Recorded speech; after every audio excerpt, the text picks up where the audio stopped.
If you're looking for another podcast to listen to, try Natives That Talk Shit About Fascists. If you're a youth or an elder, we can all learn a lesson from belittling fascism. You'll hear stories of how natives helped to crumble the white patriarchy that ridden Turtle Island. And we all love a good story about a white guy going from riches to rags. Natives That Talk Shit About Fascists will have you inspired to tear the system down today. Subscribe wherever you listen to your podcasts.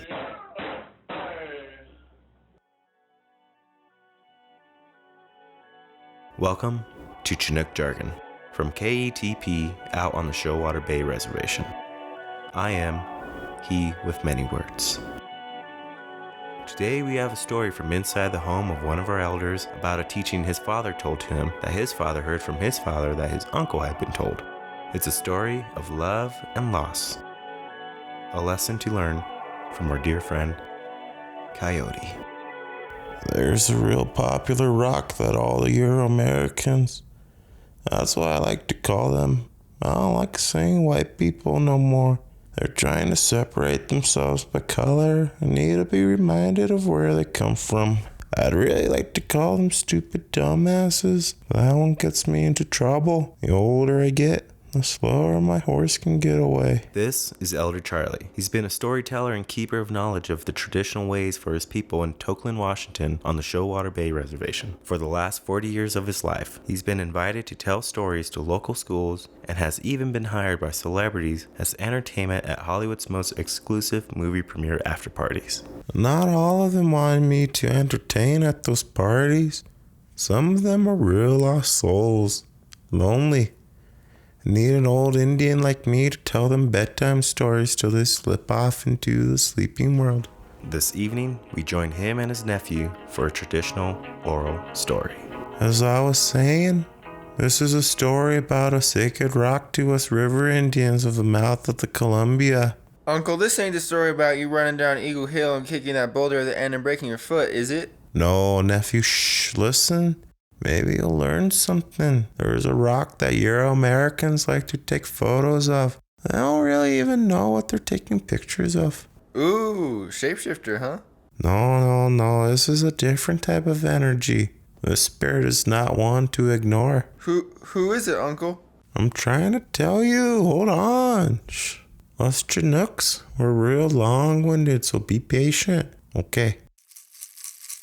A long time ago, before the pale faces were even brought on this earth by the star people, there was us, the Chinook, living in harmony with the earth, sky, and water. Our culture was strong and our people all knew why they were here on this world. To make food, to care, to make art. Why am I here, Uncle?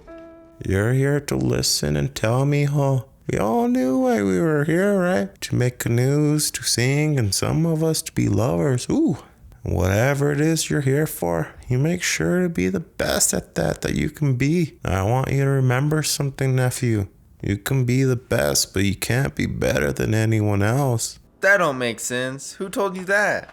It makes sense, trust me. It's a way of life. Be pitiful. There's a Chinook man in the story. His name is Pelton. He didn't believe in being pitiful. He wanted to look and be better than everyone else. He always had the best tan hides and wives. Wives?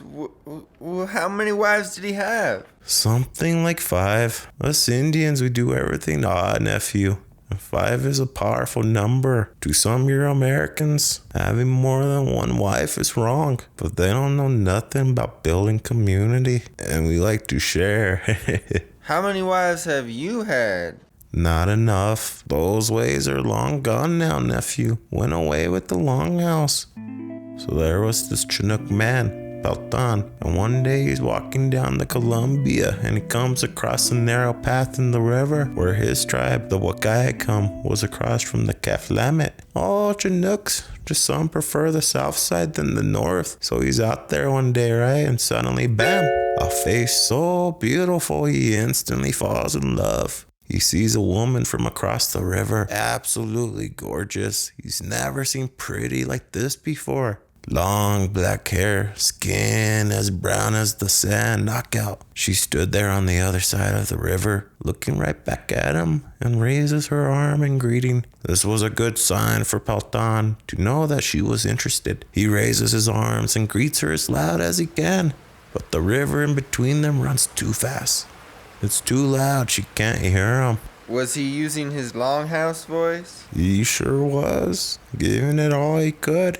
Yet the roar of the river was still too much for the pretty lady on the other side to hear him. Pelton had fallen in love at first sight. He was determined to have her. Pelton was not going to let this river stop him from having a marriage with this woman. He had been wanting a new longhouse down south to visit from time to time anyway. He starts to look around to see if any of his cousins tied off a canoe, but he stands on the river's edge alone. Pelton starts to contemplate swimming across. He watches the current, and him being the best in everyone, figures if anyone could swim across the river without canoe, it could be him. The woman on the other side continues to watch him. She sits down and begins to braid sweetgrass as she watches what this Jargon will do for her. As he begins to get closer to the water, he takes a big breath. Pelton puts his hands up to his ears from the screeching sound coming from behind him. A shiver goes up his spine and he turns around ready for a fight. It's one of his wives, eh? There stood in all of his glory, smiling right back at Pelton, was Coyote. A smirk on his face that had a sense of trouble in it gave her what Jargon a sense of concern.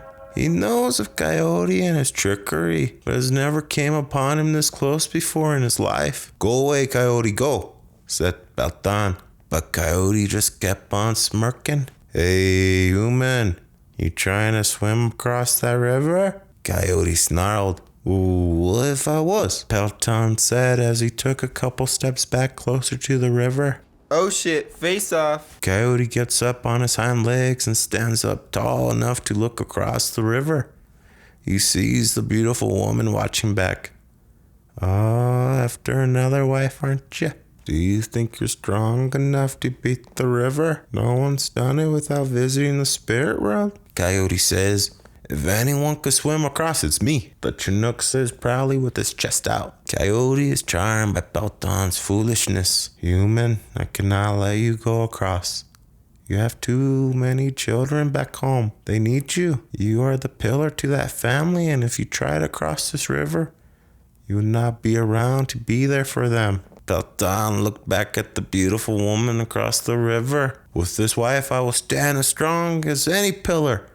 Pelton gives an ugly look and sticks his tongue out to Coyote and dives into the raging water. His strokes are strong and he begins to make his way across. Coyote sits and yawns. Pelton is using enormous amounts of strength in making his way across the river. The beautiful woman stays seated as she continues to braid sweetgrass. Pelton pulls and pulls. He's starting to run out of energy, but knows if he is to stop now that the river will push him out. He continues to swim hard, making his arms push as hard as they could. Pelton has a moment where he is real proud of his strong effort and pokes his head high enough to see his progress of how far he's gone. Coyote stares back with that sinister smirk on his face again. Our Chinook man, he hasn't even made it across a third of the way. Pelton's heart drops, realizing he is wrong, and the river's too strong. Help me, Coyote.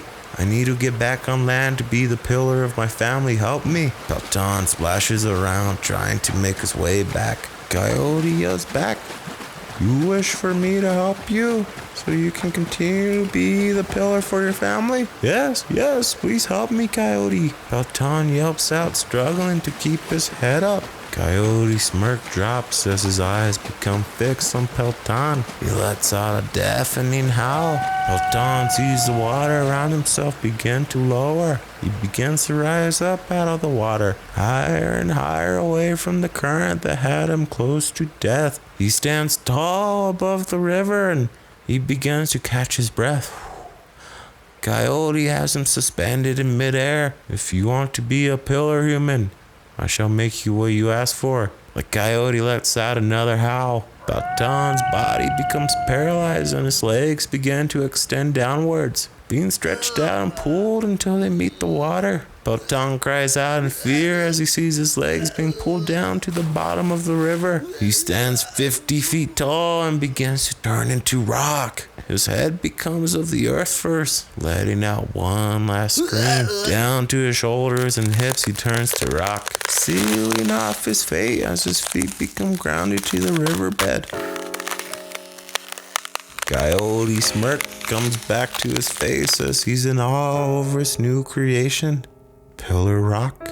Whoa, Coyote turned him into a rock. That's messed up. Not many know the true story about how some of these rocks and mountains were first created. Not that many years ago when the river started to be colonized by the settlers. Those white guys are always lost, spiritually and literally. They need flags all over the place to keep them in line. So a couple of their mariners thought it'd be a good idea to blow up the top of Pillar's Rock for navigation. They destroyed Baltan's head and jammed an ugly flag and pole into his decapitated self. But they don't think much of that stuff, the sacred. They just think of how to ruin. Damn, Uncle, that's crazy. Damn colonizers, man. Right?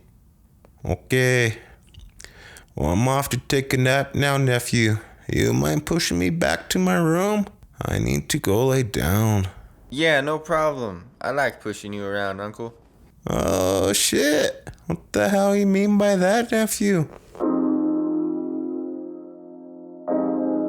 You've been listening to Chinook Jargon. Now we want to hear from you. Have you got any old stories to share of times when man and nature were not separated? Or maybe you remember a time when you came into this life as another creation. Email me at littlechiefbigtalk@salmon.net. You can find all episodes on Spotify and iTunes or wherever you listen to your podcasts. And if you have a moment, share it with your friends. Thank you for listening.